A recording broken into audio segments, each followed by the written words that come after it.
Saygılı cemaat-i muslimin, biz keçken vaazlarımızda anlatkan mevzularımızın devam ettiğimiz iman meseleleri, akaid. Yani Müslüman neye inanmak gerek? Ve bu sefer kitaplarga iman. Kitaplarga iman degen iman esasının bazı bir meselelerini gözden geçirmeye isteyimiz.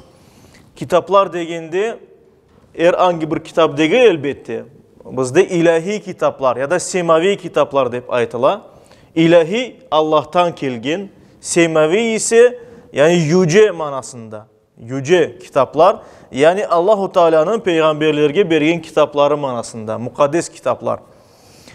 En evvela biz bilemiz kitap sözü asıl da ozu Arap sözüdür. Arapça kitap yazmak ve yazılı bir şey yazılgan kağıt parçası ya da kağıt olmasa da başka neyin üstünde yazgan olsalar, mesela evvelden teri üstünde yaza edilir. Bunlar eğer bir araga toplansa buna kitap deyip aytıla edilir. Yani üstünde bir şey yazılgan bir toplam, sözler birikimi. Arapça ketebe yazmak çünkü. Ve aynı tamırdan bizim tilimizde, Arap tilinden geçken başka birçok söz var. Ketebe yazmak, kitap yazmak ve yazılgan bir şey manasında gele. Mesela mektep sözü yazılgan yer demek. Kayda yazalar ya da mektebe sözü deyip eskiden aytılaydı. Mektup sözü yazılgan bir şey manasına gele. Katip yazgan bir kimse demek ki ve kitabe ya da kitabet sözü yazı demek. Mesela biz aytamiz eski kitabelerde yazılgan deyip bu sözlerin hepsi Arap dilinde bizge geldi ve biz onlarını Hint Tatar dilinde aman alada kullanamız. Dinimiz noktayı nazarından kitap ya da ilahi kitap ya da mukaddes bir kitap degende Allah'ın sözü olgan, Allah'ın sözü peygamberimizge vahiy yoluna kelgenden son yazılgan kitaplar manasında. Yani öyle bir kitap, öyle bir yazı ki o Allah'ın sözü. O manada kullanamız. İşte dinimizge göre bu mukaddes kitaplar degenimiz, kitaplarga iman degenimiz kitaplar Allah Teala'nın peygamberlerge ve peygamberlerin hepsine değil, peygamberlerinin bazılarına indirgen onun Allah'ın sözüdür. Allah'ın sözüdür. Allah'ın sözü içinde insana nasihatlar, Allah'ın yasakları, Allah'ın emirleri ola. Yani Allah-u Teala'nın insanlarga bildirmeyi istegenleri yer ala. Saygılı cemaat-i muslimin, Kur'an-ı Kerim'de Allah'ın sözü olan Kur'an-ı Kerim'de ya da Peygamberimizin hadislerinde geçken kitaplar var. O kitapların adları var. Onların asıl da kitaplarının peygamberlerine yollanılmasına inanmak ve adları anılgan kitaplara inanmak Müslümanın boyun borcudur. Eğer bir kimse inkar etse, böyle kitap yoktur dese dinden çıkar. Çünkü ayetlerge ve peygamberimizin sözlerine ters gele. Yani bu kitaplara inanmak, asıl peygamberlerin kitap kelimesine inanmak ve belli olan Kur'an-ı Kerim'de anılan kitaplara inanmak Allah'ın emridir. Yüce Rabbimiz Nisa suresinin 136. ayet-i kerimesinde böyle buyura. Estaizu billah. Ya eyyühellezine amanu. Ey iman etken kimseler, ey müminler, Müslümanlar. Aminu billahi ve rasulih. Allah'a iman etiniz. Onun yollagan elçisine, peygamberge iman etiniz. Vel kitabillezî nezzele ala rasulih. Ve peygamberine indirilgen kitapka iman etiniz. Vel kitabillezî enzele min qabl. Ve ondan evvel de indirilgen kitapka iman etiniz. Yani Allah'tan kelgenini bilmek gerekmez. Ve men yekfur billahi.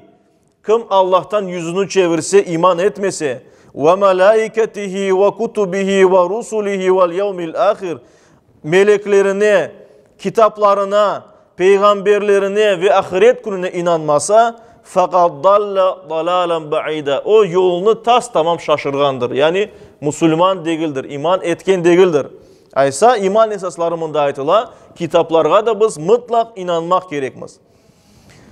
Yüce Rabbimiz Allahu Teala mukaddes kitaplarını ne için yolladı peygamberlerge? Ne için mukaddes kitaplar vardır asıl? Bazı peygamberlerge mukaddes kitaplar gelmedi ama onlar peygamberliğini yapkan edilir. Ama mukaddes kitaplarının gelmesinde büyük bir hikmet vardır elbet. En evvela Yüce Rabbimiz merhamet ederek insanların doğru yolda olmasını isteyi. Onların doğrulamaya isteyi. Onun razılığına yetmesini, cennetke varmasını isteyip, birinci insan Adem Aleyhisselam'dan başlayıp, bütün peygamberlerge o sözünü, vahiyini yolladı ve Adem Aleyhisselam'dan başlayıp birçok peygamberlerge hem de yazılı şekilde kitaplar yollagan, Allah'ın sözü olan kitaplar. Yani yazdırmakını emir etken ve o yazdırıldı ve yazılı şekilde bulundu. Ve böylece insanlara doğru yolunu öğretti Yüce Rabbimiz. Yaxşı şeyler nedir? Yaramay şeyler nedir? Bunlarını öğretti. Hakikat nedir? Ve batıl, yalan şeyler nedir? Bunlarını öğretti. Niye için bunu yaptı? İnsanın hem bu dünyada hem gelecek dünyada bahtlı olması için. Çünkü bilemiz din Allah'ın kanunu ne için gerek? İnsanı bahtlı yapmak için gerek. Yani insan ozu din yolunu tutsa bahtlılık yolunu tutkan demektir. Bununla beraber ne için kitaplarda yazıldı Allah'ın sözü? Birinciden insanlar arasında olan ihtilaflarını, farklı türlü fikirlerini toktatmak için. Çünkü bir şey kitapta yazılgandan son herkes kitapka bakabilir ve anlayabilir ki bu buna böyledir, başka türlü değil. Çünkü insanlar arasında onlar birbirinin eğer yazılı şekilde olmasa herkes özünü bilir. İnsan bazı şeylerini unuta, bazı şeylerini özünden koşa, özü anlamadan bunu yapar ve daha sonra ihtilaf çıkar. Bu böyledir dinimizge göre, bu böyledir dinimizge göre. Zaten İslam'dan başka bütün dinler böyle bozulup gelgen konumuzga kadar. Yani insanlar yazılı kitapları kolunda olmaganı için farklı şekilde işte bu böyledir deyip aytkanlar ve ona göre değişip geldi. Kitaplarının kelimesinden yani maksat bir nesil için değil de birçok nesil için Allah'ın yollagan bilgilerinin geçerli olması, insanlara yetkizilmesi. İlahi kitaplar, mukaddes kitaplar Allah'ını hatırlatmak için var ve Allah'a kullukka çağırmak için vardır. İlahi kitaplar Allah yolunda insanlarını birleştirmeye çağıra ve şu yolda gitmek için onlara yardımcı ola.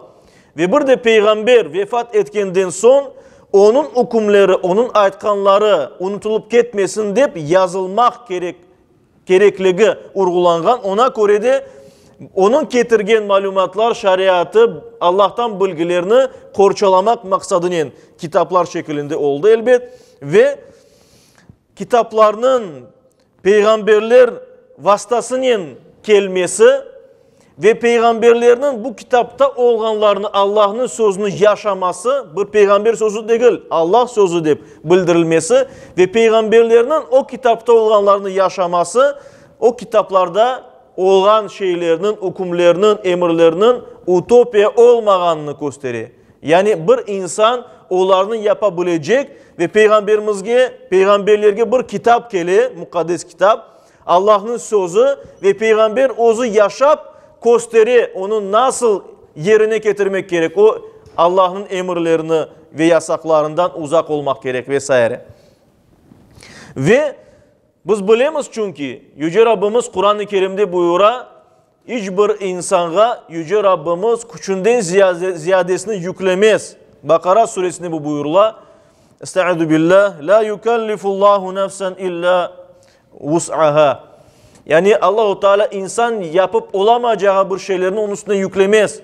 Ve ona göre de kitap geldi mi, Allah'ın sözü, hükümleri geldi mi, emirleri geldi mi, onu yerine getirmek mümkün ve peygamberler omurge aşırıp gösterirler nasıl yaşamak gerek olduğunu. Ve zaten biz bilemiz Kur'an-ı Kerim'i nasıl yaşamak gerek mevzusunda sual soraganlarga Ayşe anamız aytkan edi, siz peygamberimizin yaşayışına bakmaysınız mı?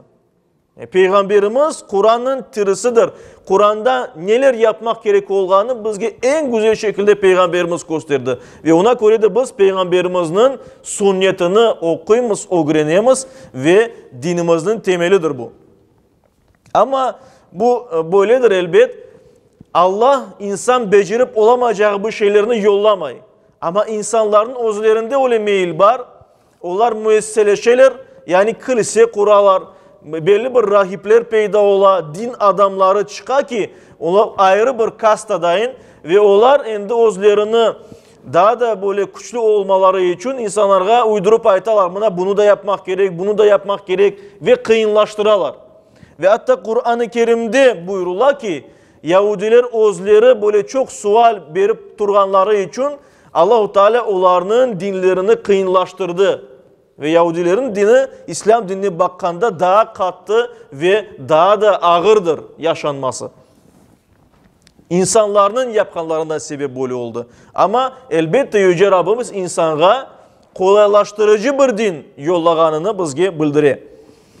Saygılı cemaat, mukaddes kitaplar, ilahi kitaplar, semavi kitaplar, peygamberlere gelgen şu kitaplar, onlar Allah'ın sözüdür. Hem manaları Allah'ın sözü, hem de söz şekilleri de Allah'ın sözüdür. Kur'an-ı Kerim'de olğanı gibi. Ama odur ki Kur'an'dan başka bütün kitaplarının Müslüman olarak İslam dinimizge göre değiştirilgenini buyurula. Yani insanlar tarafından değiştirildi, onlara bir şeyler koşuldu, manaları değişip gelgen vesaire.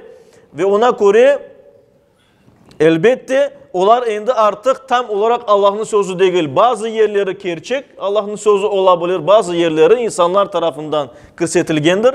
Ama Kur'an-ı Kerim böyle bir kitaptır ki onun hem sözü hem manaları Allah'ın sözüdür. Ve bundan evvel gelgen kitaplar da öyleydi. Asıl nuskaları, asıl o kitaplar Allah'ın sözü hem şekil sözleri hem mana olarak böyleydi.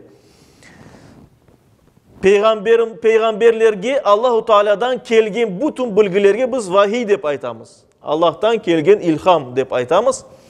Ve bütün mukaddes kitaplar onlar vahiydir. Allah'tan kelgen şeylerdir. Peygamberler anda o sözünü koşmaylar. Sadece Allah'tan kelgen bir şeydir.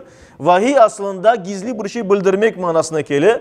Ve vahiy Allah'ın doğrudan ya da bir elçi vasıtasının, mesela meleklerin, Cebrail aleyhisselam vasıtasının peygamberlerge bildirilgen bilgidir. Böyle bilgiler Allah-u Teala'nın emrinin bir kitapka yazılsa, o da demek ki vahiyden ibaret olan kitaplar ola. Ve şimdi vahiyinin çeşitleri ortaya çıka. Onun hakkında inşallah biz gelecek vaazlarımızda daha etraflı anlatırız. Yani vahiyinin geliş şekilleri farklı olması mümkün. Yani Allah'tan gelgen bilgiler peygamberlerge farklı gelebilir. Onu biz inşallah peygamberlerge iman meselesine kırgende onu etraflıca tarif eterimiz Allah nasip etse. Ve kaydetmek gerek mi saygılı cemaat? Bir kitap bir peygamberge indirilgen edi. Yani bizim dini kitaplarga, dini menbalarga göre peygamberimizin aytkanlarına Kur'an-ı Kerim'de bildirilgenge göre bazı peygamberlerge kitaplar geldi ve bir kitap bir peygamberge indirilgen edi. Ama mesela ondadır ki büyük bir peygamberge Allah'ın elçisi olan yanı şariat getirgen mesela peygamberge bir kitap gelgen olsa o kitapka göre ondan sonra gelgen peygamberler de hareket etmeleri mümkün. Ve öyle de oldu tarih boyunca. Ve biz Beni İsrail yani Yahudilerin tarihinde bunu açık aydın görmektemiz. En başta gelgen mukaddes kitaplar onlar kiçkene kolemdeydi. Ve ona göre onlara kitap değil de bizim ananemizde, hadislerde ya da Kur'an-ı Kerim'de suhuf dep aytıla. Suhuf sayfeler demek. Yani birkaç sayfeden ibaret olan kiçkene kitapçıklar kelgen edi. Onlar hakkında Kur'an-ı Kerim'de buyurula. Mesela Kur'an-ı Kerim'de aytıla ki İbrahim Aleyhisselam'a, peygamberge ve Musa Aleyhisselam'a suhuf kelgenini anlatıla. Ama peygamberimizin bir hadisi var. Peygamberimiz şu hadisinde anlata ki en birinci peygamber Adem Aleyhisselam'a suhuf kelgen edi, sayfeler kelgen edi. 10 sayfa olğanı bildirile. İdris peygamberge 30 sayfelik kiçkene kitapçık kelgen edi. Şit Aleyhisselam'a 50 sayfelik bir kitap kelgen edi. Ve İbrahim Aleyhisselam'a 10 sayfalık bir kitap kelgeni Peygamberimiz sallallahu aleyhi ve sellem öz hadislerinde bizge bildiriyor.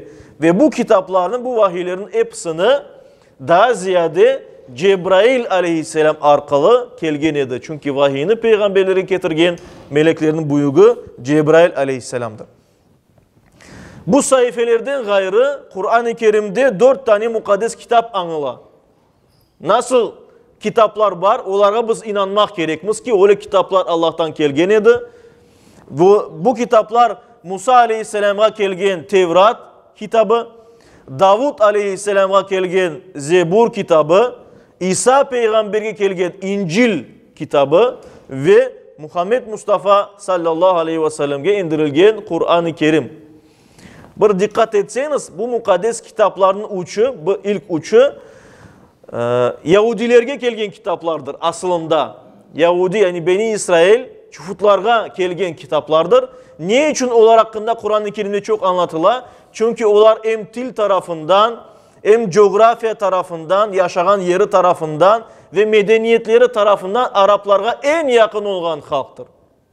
Ona göre de elbette onlar hakkında Kur'an-ı Kerim'de anılar ve misaller getirilmekte. İşte saygılı cemaat-i muslimin, bu 4 kitap hakkında ve Kur'an-ı Kerim hakkında inşallah gelecek vaazlarımızda daha etraflıca tarif ederiz.